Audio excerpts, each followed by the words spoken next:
കരുതലിന്റെ സ്നേഹസ്പർശം AKG memorial cooperative hospital, Kannur. നമസ്കാരം. വാർത്തകളിലേക്ക്. കണ്ണൂർ നഗരത്തിൽ തെരുവ് നായയുടെ ആക്രമണം. 40-ലധികം പേർക്കാണ് തെരുവ് നായയുടെ കടിയേറ്റത്. ചൊവ്വാഴ്ച രാവിലെ 11:30യോടെയാണ് തെരുവ് നായയുടെ ആക്രമണമുണ്ടായത്. കടിയേറ്റവർ കണ്ണൂർ ഗവൺമെന്റ് ആശുപത്രിയിൽ ചികിത്സ തേടി. കണ്ണൂർ പുതിയ ബസ് സ്റ്റാൻഡ്, SBI പരിസരം, പ്രഭാത് ജംഗ്ഷൻ തുടങ്ങിയ സ്ഥലങ്ങളിൽ വെച്ചാണ് പലർക്കും തെരുവ് നായയുടെ കടിയേറ്റത്. ഞാൻ SBI ബാങ്കിൽ പോയതാണ്. ബാങ്കിൽ പോയി തിരിച്ച് ഫുട്പാത്തിൻ്റെ കൂടി നടന്ന് പുതിയ ബസ് സ്റ്റാൻഡിലേക്ക് പോകുമ്പോൾ എന്നെ കടിച്ചത്.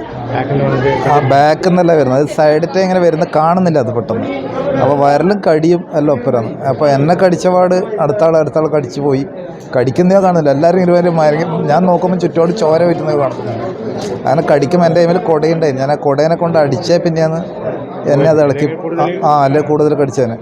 അത് പാൻറ് ഇട്ടിട്ട് പാൻറ്റിൻ്റെ മുകളിലേ കൂടെ പിടിച്ച് കടിക്കുന്നു. ഒരു തരത്തിൽ കടി ഇളക്കുന്നില്ല.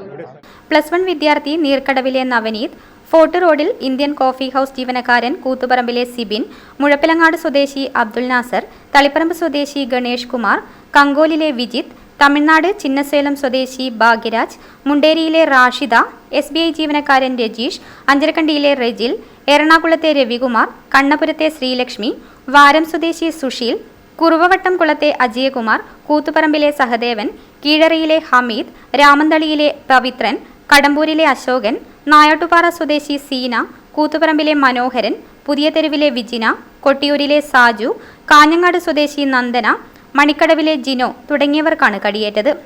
ഇവർ ജില്ലാ ആശുപത്രിയിൽ ചികിത്സ തേടി. രാവിലെ 11:30യോടെയായിരുന്നു തെരുവ് നായയുടെ ആക്രമണം. മിക്കവർക്കും കാലിനാണ് കടിയേറ്റത്. കോർപ്പറേഷനിൽ പുതിയ ബസ് സ്റ്റാൻഡ് പരിസരത്ത് ഒരു 25ഓളം നായ്ക്കൾ കൂട്ടമായിട്ട് നടക്കുന്നുണ്ട്. ഈ സമയത്ത് എൻ്റെ ഭാര്യനെ പട്ടി കടിച്ചിട്ട് കാലിൻ്റെ അടി മുഴുവനും കടിച്ച് ഇറച്ചി പുറത്താക്കിയിട്ട്. ഇതാ സ്ഥിതി. കോർപ്പറേഷൻ ഒരു നടപടി എടുക്കുന്നില്ല. ജനങ്ങൾക്ക് നടക്കാൻ പറ്റാത്ത അവസ്ഥയാണ് കണ്ണൂരിൽ. നായ കടിച്ചവരെ കണ്ണൂർ ഗവൺമെന്റ് ഹോസ്പിറ്റലിൽ സുരേഷ് ബാബു എളയാവൂർ, P. ഇന്ദിര, മേയർ മുസ്ലിഖ് മഠത്തിൽ, ജില്ലാ പഞ്ചായത്ത് പ്രസിഡന്റ് രത്നകുമാരി എന്നിവർ സന്ദർശിച്ചു. നമ്മുടെ ജില്ലയിൽ തന്നെ മുഴപ്പിലങ്ങാട് ഒരു കുഞ്ഞു കുട്ടിയുടെ ജീവൻ നഷ്ടപ്പെട്ടിട്ടുണ്ടായിരുന്നു. അത്തരം ഘട്ടങ്ങളിൽ നമ്മുടെ ജില്ലാ പഞ്ചായത്ത് സുപ്രീം കോടതിയിലടക്കം പോയിട്ടുണ്ട്. അപ്പോൾ അതിൽ നമ്മൾ ഉദ്ദേശിച്ച വിധത്തിലുള്ള ഒരു വിധിയല്ല ഉണ്ടായിട്ടുള്ളത്.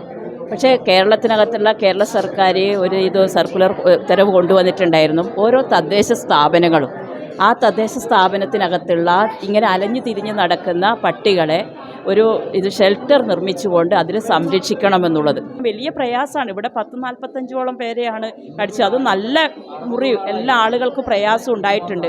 അപ്പം ഇതൊക്കെ നമ്മളെ സംബന്ധിച്ചിടത്തോളം ഞെട്ടിപ്പിക്കുന്ന വിവരമാണ് ഉണ്ടാകുന്നത്. News bureau, Kannur.